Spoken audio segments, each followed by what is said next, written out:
NASCAR once again finds itself at the center of controversy following Austin Cindric's penalty for an incident that occurred during the Circuit of the Americas race.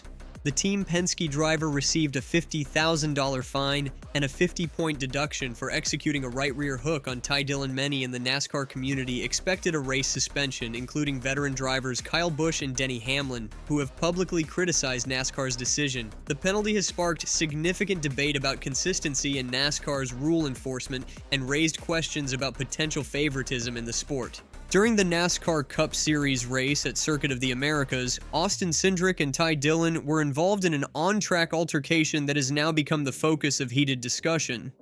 The incident occurred early in the race on lap 4 when Cindric started towards the back of the grid and Dillon pushed him wide. In response, Cindric retaliated with a right rear hook, spinning Dillon's car around on the front stretch.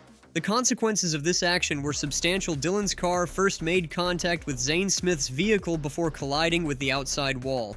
According to Cowlick Racing president Chris Rice, who spoke on SiriusXM, the number 10 Chevrolet ZL1 sustained significant damage with repair costs extending into six figures. The repercussions for Cindric included a $50,000 fine and a 50-point penalty, which caused him to drop from 11th to 34th position in the driver's standings. However, many in the NASCAR community anticipated a race suspension for such behavior, which has historically been the standard response to similar incidents. NASCAR's managing director of racing communications, Mike Ford, defended the organization's decision to fine Cindric rather than suspend him. Ford emphasized that NASCAR views each incident as distinct and makes determinations on a case-by-case basis. Ford explained, "The reason we landed on the points and fine is we take every situation and every violation as its own individual incident, and I know fans probably don't love hearing that, but it's said because it's true." Sure, we do look at past instances to help educate ourselves on how we should handle each subsequent one, but each incident is very different. Ford outlined specific factors that influenced their decision in Cindric's case. In this case, we did feel that it was significantly different than the previous two, and the reasons are, it is at a road course with lower speeds to begin with, and the results didn't even draw a caution flag. These considerations led NASCAR officials to opt for financial and point penalties instead of a race suspension. Ford stated, "So those were really the reasons why we chose to err on the side of letting Cindric race this weekend in Phoenix with a fine and a significant driver points penalty." Ford acknowledged the decision might be unpopular, but maintained that popularity does not drive NASCAR's penalty decisions. "When I hit social media after this penalty is announced, my guess is that there is going to be several people who feel this is the wrong call, and it may not be the popular call, but when we look at penalties, we do not really care how popular we are. We try to do the right thing here." Two-time NASCAR Cup Series champion Kyle Busch has emerged as one of the most vocal critics of NASCAR's decision regarding Cindric's penalty. Speaking to Bob Pockras of Fox Sports, Busch drew comparisons to his own past experiences with similar incidents and penalties.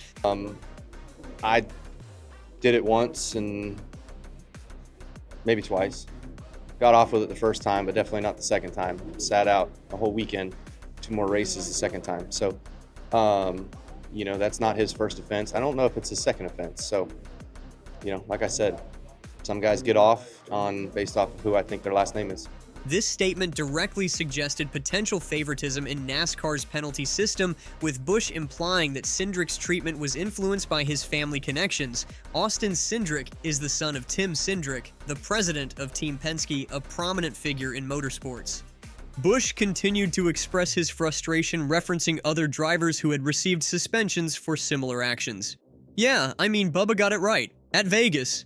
I got it before, so I think there's a couple of other guys who have got it. Yeah." Who I think their last name is.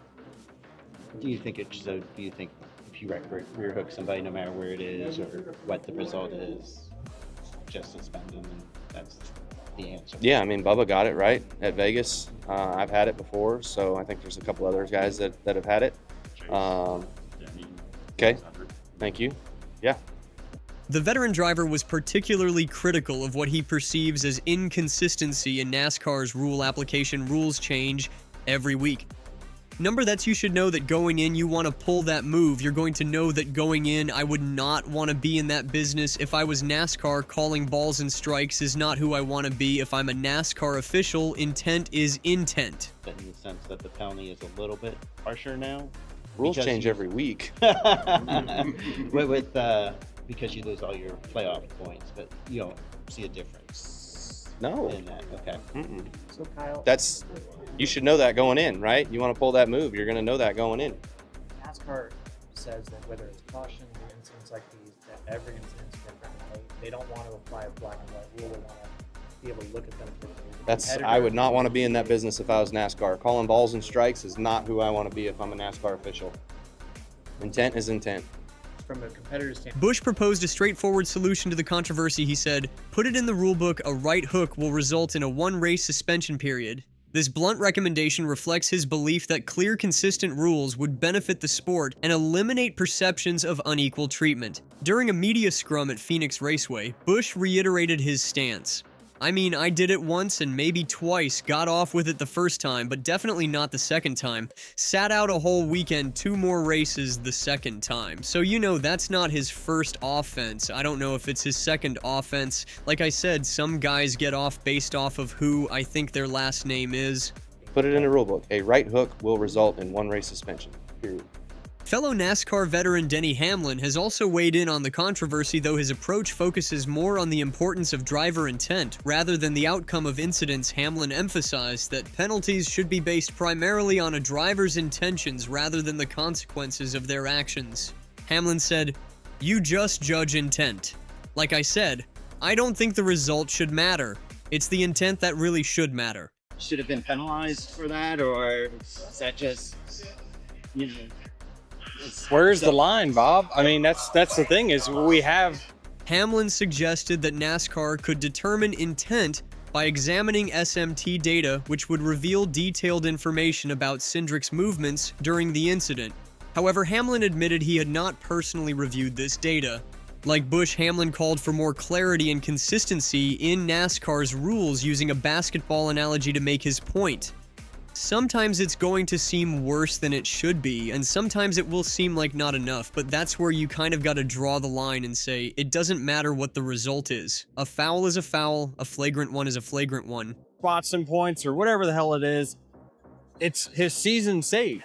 Now, he'll have to pay repercussions down the line for this, and but it's so worth it from his standpoint because there's no guardrails or rules that say. Hamlin's perspective is particularly noteworthy given that he was on the receiving end of a similar right rear hook from Chase Elliott in 2023. This personal experience likely influences his position that Cindric should have faced a suspension.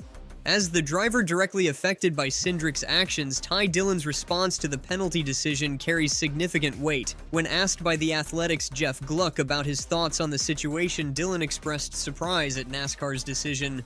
Ty Dillon said, "I was expecting a one-race suspension. I'm glad they did something, though I think 50 points and $50,000 is probably enough to make him think about doing something like that again. But I think a one-race suspension is what most of us expected. They set a standard a couple years ago." While acknowledging that the penalty was substantial, Dillon joined the chorus of voices calling for more standardized enforcement of rules in NASCAR. That's where maybe NASCAR gets themselves in a little bit of trouble, is when you try to play in gray areas of what's fast enough. We've just got to do a better job of just making those calls black and white and setting a little bit better standard. Dillon's comments reflect a pragmatic approach. He recognizes the severity of the penalty, while still questioning NASCAR's deviation from what many perceived as an established precedent for such incidents.